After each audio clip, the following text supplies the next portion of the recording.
क्या आपने कभी सोचा है कि ब्रह्मांड की सबसे रहस्यमय ताकत यानी गुरुत्वाकर्षण और जनरल रिलेटिविटी के सिद्धांत क्वांटम मैकेनिक्स पर लागू क्यों नहीं होते हैं?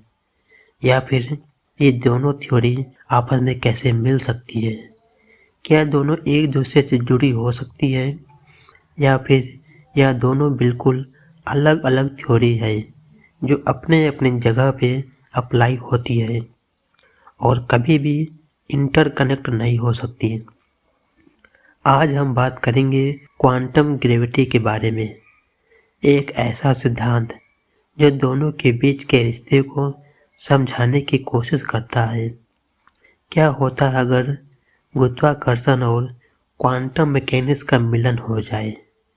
क्या यह हमें ब्रह्मांड के सबसे बड़े रहस्यों को सुलझाने में मदद कर सकता है? इस वीडियो में हम जानेंगे कि क्वांटम ग्रेविटी क्या है, इसके पीछे के सिद्धांत क्या है और कैसे वैज्ञानिकों ने इस पर काम किया। तो अगर आप ब्रह्मांड के उन रहस्यों को जानना चाहते हैं जो आज तक मिस्ट्री बने हुए हैं, तो इस वीडियो को पूरा देखें। क्वांटम ग्रेविटी में यह माना जाता है कि स्पेस टाइम खुद क्वांटम स्तर पर व्यवस्थित होता है। स्पेस टाइम को एक कंटिन्यूअस संरचना के रूप में नहीं देखा जाता, बल्कि इसे छोटे छोटे क्वांटम लूप्स या नेटवर्क्स में विभाजित किया जाता है। प्रत्येक कण या तत्व स्पेस टाइम के छोटे भागों में बसा होता है, जिसे क्वांटम लूप्स कहा जाता है। यह विचार लूप क्वांटम ग्रेविटी में महत्वपूर्ण है। स्ट्रिंग थ्योरी एक प्रमुख सिद्धांत है जो क्वांटम ग्रेविटी से संबंधित है। स्ट्रिंग थ्योरी यह मानती है कि सूक्ष्म कण एक बिंदु के बजाय एक स्ट्रिंग होते हैं जो विभिन्न आयामों में कंपन करते हैं।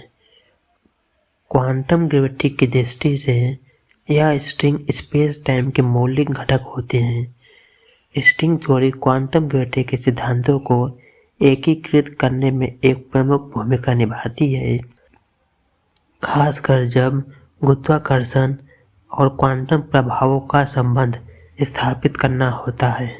ब्लैक होल्स में गुरुत्वाकर्षण इतना तीव्र होता है कि यहाँ क्वांटम प्रभाव भी महत्वपूर्ण हो सकते हैं।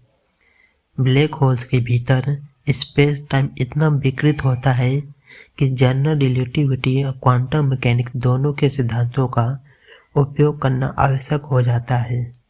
क्वांटम ग्रेविटी इस विकृत स्पेस टाइम को समझने में मदद करती है।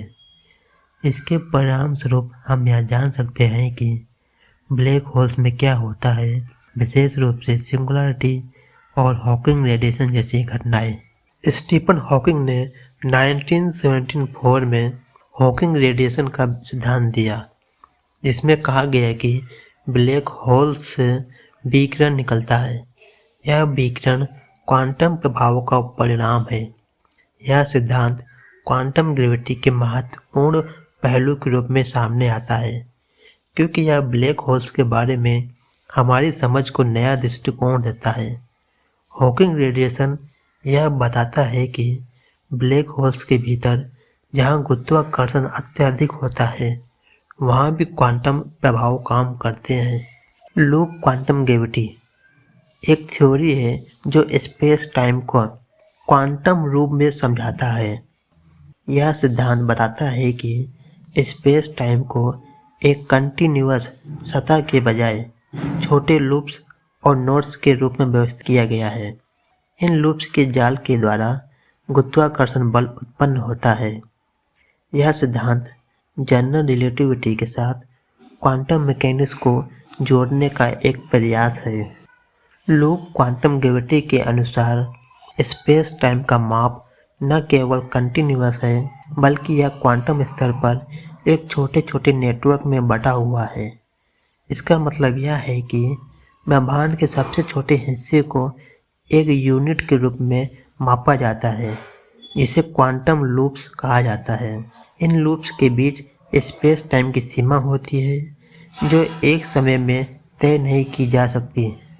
क्वांटम ग्रेविटी के सिद्धांतों का उपयोग ब्रह्मांड के बड़े पैमाने पर घटनाओं को समझने में किया जाता है। विशेष रूप से बिग बैंग के शुरुआती क्षणों में गुरुत्वाकर्षण और क्वांटम प्रभावों का एक साथ कार्य करना जरूरी होता है। बिग बैंग के दौरान ब्रह्मांड अत्यधिक घना और गर्म था, जहां क्वांटम और गुरुत्वाकर्षण के प्रभाव एक साथ काम कर रहे थे। क्वांटम ग्रेविटी के सिद्धांतों पर अभी भी रिसर्च जारी है। आने वाले समय में यह सिद्धांत ब्रह्मांड की उत्पत्ति, ब्लैक होल्स और गुरुत्वाकर्षण तरंगों की गहरी समझ प्रदान करने में मदद कर सकता है। इसे समझने के लिए नई टेक्नोलॉजी और एडवांस कैलकुलेशन की जरूरत होगी। क्वांटम ग्रेविटी के सिद्धांतों से यह समझने में मदद मिलती है कि ब्रह्मांड में गैलेक्सियों का निर्माण कैसे हुआ। जब शुरुआती ब्रह्मांड में गुरुत्वाकर्षण और क्वांटम मैकेनिक्स साथ कार्य कर रहे थे, तब ही गैलेक्सी और क्वांटम ग्रेविटी के क्षेत्र में कई वैज्ञानिकों ने महत्वपूर्ण योगदान दिया। इन वैज्ञानिकों के विचारों और प्रयासों ने इस जटिल विषय को समझने में मदद की है। आइए अब इन वैज्ञानिकों के योगदान के बारे में जानते हैं। अल्बर्ट आइंस्टीन का योगदान क्वांटम ग्रेविटी के क्षेत्र में अनमोल है, विशेष रूप से उनकी general theory of relativity. Einstein ने गुरुत्वाकर्षण को स्पेस टाइम की विकृति के रूप में समझाया, जिसे ब्रह्मांड के बड़े पैमाने पर घटनाओं को समझने के लिए उपयोग किया जाता है। हालांकि वे क्वांटम मैकेनिक्स के सिद्धांत को पूरी तरह से सही नहीं मानते थे। उन्होंने पूरी कोशिश की कि क्वांटम मैकेनिक्स और ग्रेविटी को एक साथ जोड़ने की, लेकिन जीवन ने उनका साथ छोड़ दिया और वे असफल रहे। लेकिन उनका काम क्वांटम ग्रेविटी के विकास के लिए एक मजबूत आधार बना। स्टीफन हॉकिंग ने हॉकिंग रेडिएशन का सिद्धांत दिया, जो क्वांटम ग्रेविटी के महत्वपूर्ण पहलुओं में से एक है। उन्होंने बताया कि ब्लैक होल्स के अंदर क्वांटम इफेक्ट के कारण विकिरण उत्पन्न होता है। यह सिद्धांत क्वांटम ग्रेविटी के सिद्धांतों को समझने में महत्वपूर्ण भूमिका निभाता है और यह ब्लैक होल्स के नेचर को नए तरीके से समझाता है। जॉन व्हीलर का योगदान क्वांटम ग्रेविटी के क्षेत्र में बेजोड़ था। उन्होंने होलोग्राफिक प्रिंसिपल का प्रस्ताव दिया, जो बाद में क्वांटम ग्रेविटी के सिद्धांतों में एक महत्वपूर्ण पहलू बन गया। व्हीलर ने यह बताया कि ब्रह्मांड की जानकारी दो आयामों में समाहित हो सकती है, जैसे एक होलोग्राम में 3 आयामी जानकारी 2 आयामों में मौजूद होती है। इसके अलावा उन्होंने स्पिन नेटवर्क के विचार को भी पेश किया, जो लूप क्वांटम ग्रेविटी के विकास में महत्वपूर्ण सिद्ध हुआ।